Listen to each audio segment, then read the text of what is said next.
Alright guys, I'm back with my part 2 here. I'm going to attempt to try to pour everything and show you guys how I get my batter with a certain trace, and I've gotten a certain number of people asking how do I get my batter so thin, so I'm going to attempt to show you guys what I do every time I make soap. Hopefully you can gain something from it. I have my oils over here, my lye right here, all my colors. I just have my mica and my bowls. I'm just going to take a little bit of my oil mixture. Haven't mixed any lyes, just a little bit of my oil, tiny bit. Just enough to mix in there. And with my spatula, I'm just going to stir it up. Just to break all that up so it's just nice and liquidy. So when I do add my mixture, there really isn't much mixing to incorporate the mica.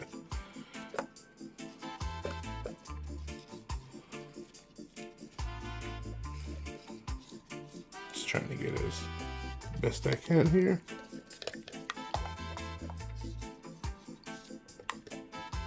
Right now, both my oil and my lye are right around mid 90s, maybe slightly upper higher 90s, because this process right here takes a little bit of time. So I normally give myself a little bit of degree to work with. But the soap we're making today is Pink Melon Agua Fresca, and it smells really good. It's sitting right over here, and man, it's great. I'm using Mad Mica's Pretty Kitty, Garden Party, and Zero Gravity. Alright, getting that one stirred up.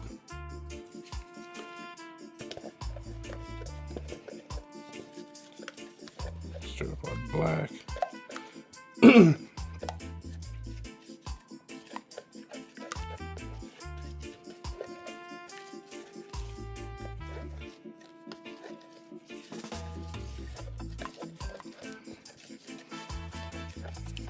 Alright, that's good enough.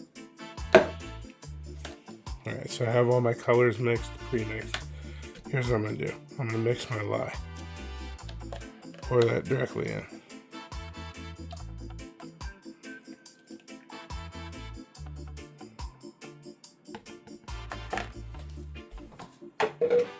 I'm just going to hand stir this just enough to incorporate it.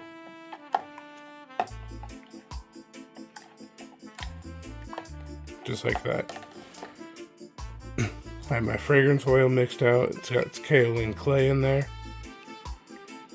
I haven't worked with this fragrance before, so here's where the whole video can go south in a second if this thing seizes on me, but we're gonna hope it doesn't.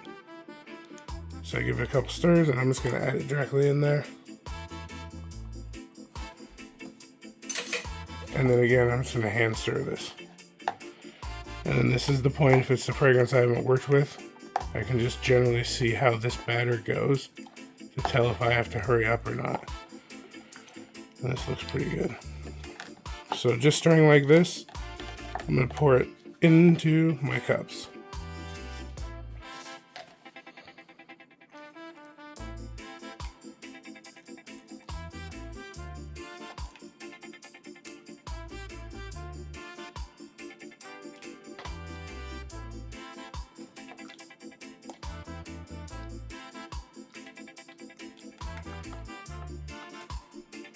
Till they're right about even.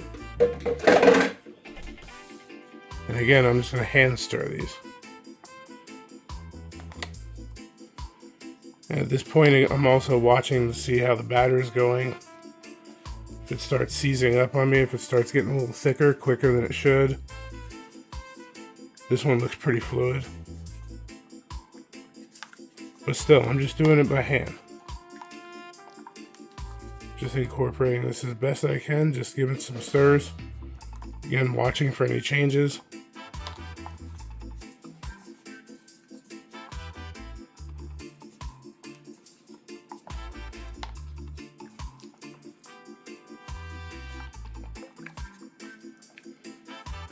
I'm looking for, I can drizzle this on the top here and I can get designs on the top. That's usually my sign of where I want to be.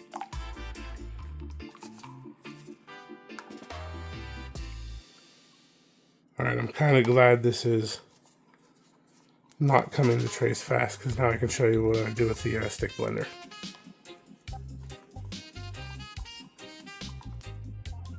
Yeah, so this is pretty fluid still. So what I'm going to do is probably just grab my lightest color here, the pink.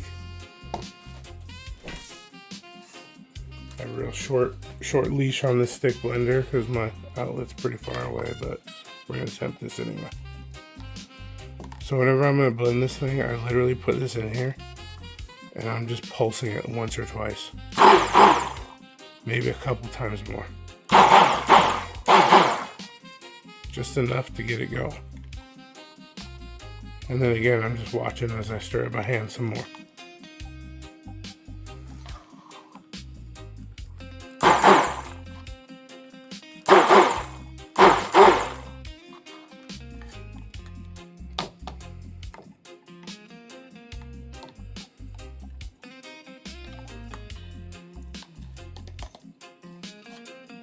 And then I'll just go to my next darker color.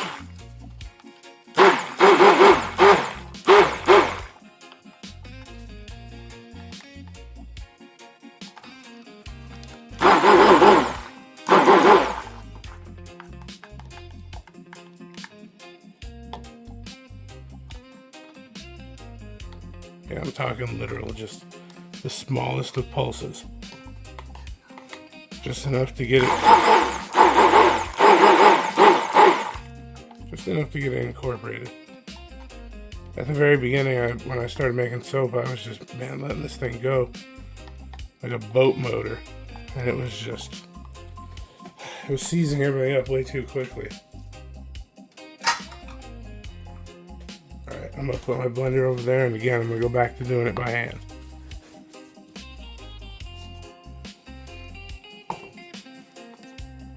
Get it over there.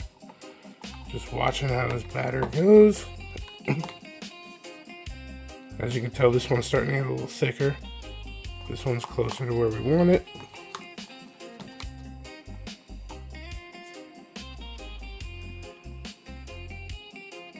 Start to see our designs on top there. That's perfect. That's what we want.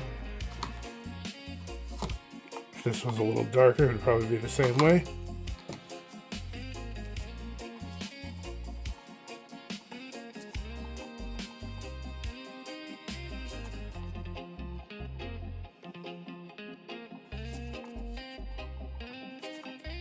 So again, I'm just going to keep stirring this by hand.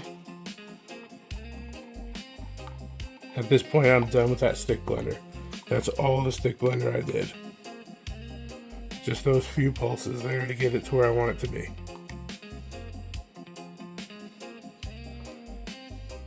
See how that design sticks there? That's what I want to get my optimal design. I want it to stick like that on top, and then once it floats, I'm good. So yeah, this is pretty much ready to go. I'm just trying to get this black color a little bit thicker to equal the other two. If I wanted to, I can grab my stick blender, give it 1 or 2 more pulses just to get it there, but it's just easier to do it by hand. Then my temperatures cool a little bit down and equalize a little bit better.